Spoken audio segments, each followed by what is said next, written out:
hari kedua pulang dari operasi impaksi, anak kami di klinik diminta untuk memakan bakwan oleh salah satu anggota SPN di bagian gigi impaksi, mengunyah bakwan dingin.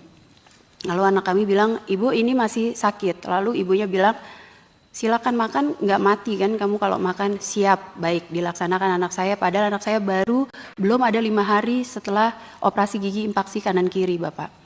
Sudah itu di hari Selasa oleh Aib Daneng atau siapa ya Bapak, Aib Daneng. Lalu dilanjut pada Kamis dini hari, anak kami dibawa keluar dari barak oleh orang dengan baju hitam-hitam dan memakai hoodie. Anak kami diminta mengikuti selasar SPN. Setelah sampai di selasar, anak kami ditutup dengan penutup kepala hitam. Lalu anak kami diminta untuk ikuti suara saya. Lalu anak kami pada saat di tempat berhenti, anak kami diminta buka baju siswa, siap. Buka ikat pinggang siswa, siap. Dan tiarap. Lalu anak kami tiarap. Pada saat tiarap, anak kami dipukul dengan, anak kami bilang lidi. Dan bekasnya saya masih menemukan pada saat saya bertemu dengan anak saya kontrol di rumah sakit. Di mana bekas tersebut kami ada terlampir juga di lampiran itu. Lalu saya bilang, Kak, ini lepas jahitan di rumah sakit pada hari Kamis ya, Jumat ya. Tidak bisa dilepas jahitan karena bengkak, karena efek dari makan bakwan tersebut, mengunyah keras. Akhirnya memutuskan dokter, baik di minggu depan ya Bu ya, kontrol selanjutnya baik. Nah pada saat hari Selasa mau latihan judo, anak kami bilang bahwa anak kami tidak bisa latihan judo dulu, takutnya kalau ada bantingan impactnya di bekas operasi impaksi giginya.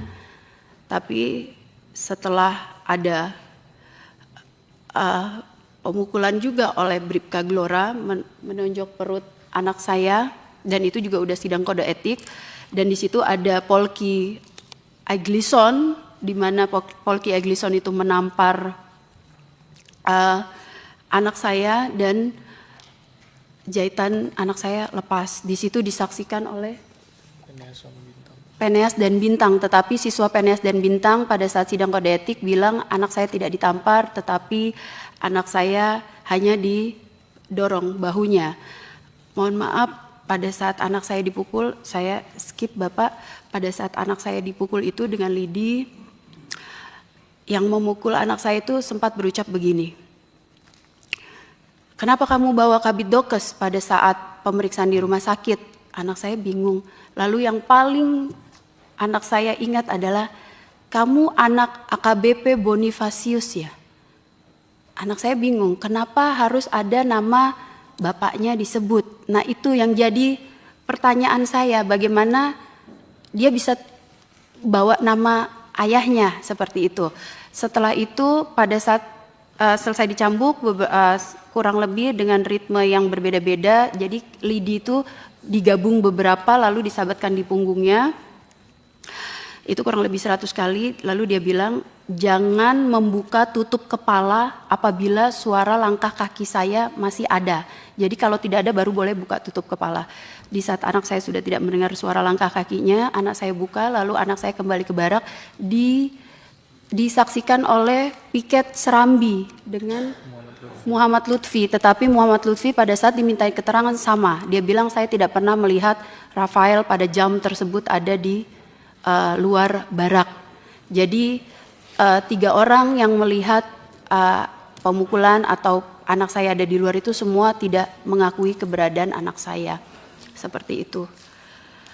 Kalau untuk jam pelajaran boleh saya minta rekapitulasinya kepada pihak SPN. Selesaiin dulu, Ya. ceritain dulu. Nanti pertanyaan yang akan Ibu mau tanyain dengan Kepala SPN dicatat aja. Baik. Jadi baik. selanjutnya apa yang terjadi? Tadi kan yang pertama masalah sakit. Oke. Terus kedua, anak Ibu dikategorikan sakit jiwa. Baik. Dan Ibu sudah lampirkan itu. Nah selanjutnya apa lagi? Selanjutnya anak kami dibawa ke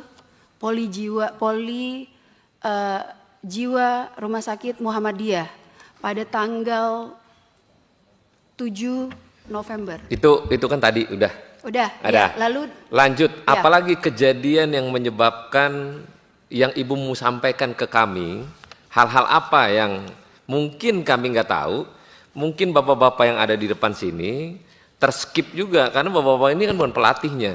Iya. Nah, nanti dicatat itu pihak-pihak yang memang tadi misalnya ada Aibda siapa tadi itu. Iya. Nah, itu dicatat Pak Begini, Kepala. Pak.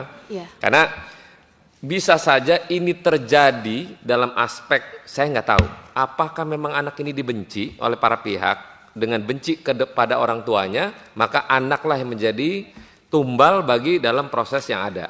Nah, ini kita minta penjelasan dari Ibu. Iya. Bu, jangan ditutupin. Keluarkan apa yang mesti Ibu keluarkan di sini, biar kepala SPN karena ini baru, jadi dia nggak ada beban ini. Jadi keluarin aja, Bu. Iya, Pak. Terima kasih, Bapak. Anak kami dibilang bahwa anak kami itu menpor, sedangkan pada saat anak kami dibilang menpor, anak kami tidak melapor karena pada saat ketemu dengan saya sempat mengganti baju anak saya karena basah waktu itu, karena habis minum obat. Pada saat saya buka, saya menemukan bahwa ada bekas lidi di anak saya. Saya tidak pernah melarang atau pembentukan fisik karena saya tahu polisi harus kuat fisiknya, tetapi kalau seperti ini sudah di luar dari pembinaan. Dan diculik malam-malam itu bagi saya diculik ya, diambil di barang itu bagi saya sudah di luar pembinaan, bukan masuk dalam pembinaan. Lalu anak kami dikatakan anak kami mempunyai mental kepribadian buruk. 1, anak kami tidak pernah melanggar yang diatur di dalam Perdupsis siswa, pelanggaran. Anak kami tidak pernah melawan gadik, tidak pernah melawan pengasuh. Anak kami tidak pernah berantem dengan siswa lain, anak kami tidak pernah mencontek, anak kami tidak pernah mencuri, dan anak kami tidak pernah memakai helm merah, tetapi anak kami diberikan nilai mental kepribadian paling bawah dari 1080 siswa. Itu yang kami pertanyakan sebagai orang tua, bagaimana anak kami tidak pernah melanggar Perdupsis, yang dimana dibilang anak kami itu ele-elean, malas, itu subjektif yang kami nilai, karena anak kami tidak pernah melanggar Perdupsis. Kalau memang itu dilakukan oleh anak kami, mungkin kami bisa menerima apabila salah satu aja anak kami mencontek atau mencuri atau setidaknya bertengkar dengan temannya, dan anak kami tidak pernah mengenakan helm merah selama pendidikan. Lalu anak kami pada tanggal 5 November kami mendapat info bahwa pada tanggal 6 November besok anak kami akan disidang pengeluaran oleh KSPN, tetapi akhirnya bapaknya bisa berupaya tidak terjadi. Nah, setelah itu pada tanggal 6 pihak SPN berkirim surat kepada Perbakin meminta klarifikasi apakah benar sertifikat anak kami sebagai anggota Perbakin, lalu meminta klarifikasi kepada TNI AL juga, karena tanggal 6 itu tidak berhasil menjalankan hasil sidang Wandik untuk mengeluarkan anak kami di 6 November, lalu anak kami selanjutnya di hari selanjutnya tanggal 7 dibawa ke Poli Jiwa. Anak kami di situ didiagnosis depresi, sedang depresi berulang di situ. Yang saya ingin tanyakan adalah Bapak, apakah dokter yang memeriksa anak kami pada saat itu adalah dokter anak kami, dan maaf kalau kita balik kepada status anak kami dikeluarkan dari TNI, betul depresi karena saya yang memaksa anak kami waktu masuk TNI, jadi tidak sesuai dengan hati nuraninya karena dia ingin memasuk polisi. Karena pada saat itu anak kami tidak bisa masuk polisi karena anak kami buta warna parsial dan bisa masuk TNI dengan jalur menembak pada saat itu. Sebenarnya depresinya anak kami karena memang tidak sesuai dengan keinginan hati nuraninya dia, karena dia ingin menjadi polisi. Dan kalau depresi, Bapak mohon maaf, depresi itu adalah keadaan seseorang di mana bisa terjadi apabila didukung banyak faktor. Kalau saya dikatakan anak saya mengalami di depresi di SPN, saya merasa tidak mungkin karena memang itu cita-citanya dan dia masuk di SPN di polisi atas kehendak dia. Dengan pemeriksaan pun dengan jiwa di Rumah Sakit Provinsi Jabar, pihak Rumah Sakit Jiwa pada tanggal 12 Desember mengundang saya dan memberikan surat kepada SPN. Tetapi pihak SPN tidak memberitahukan panggilan tersebut terhadap orang tua kepada saya. Sampai di pukul 2, pihak SPN akhirnya WA saya, "Ibu kenapa belum datang? Belum adakah pemberitahuan dari pihak SPN bahwa ibu harus datang di Rumah Sakit Jiwa?" Di situ saya kembali tanda tanya kepada SPN. Ada apa dengan SPN sampai undangan dari Rumah Sakit Jiwa terhadap saya orang tua tidak disampaikan oleh pihak SPN. Seperti itu Bapak. Lalu akhirnya anak kami mengikuti lajah. Saya pikir semua sudah baik-baik saja Bapak.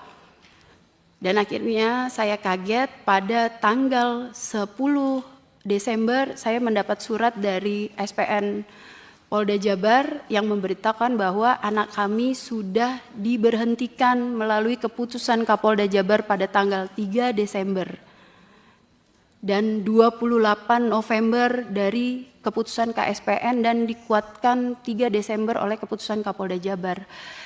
Pertanyaan saya juga, kenapa anak kami dikeluarkan dan tidak dilantik 6 hari sebelum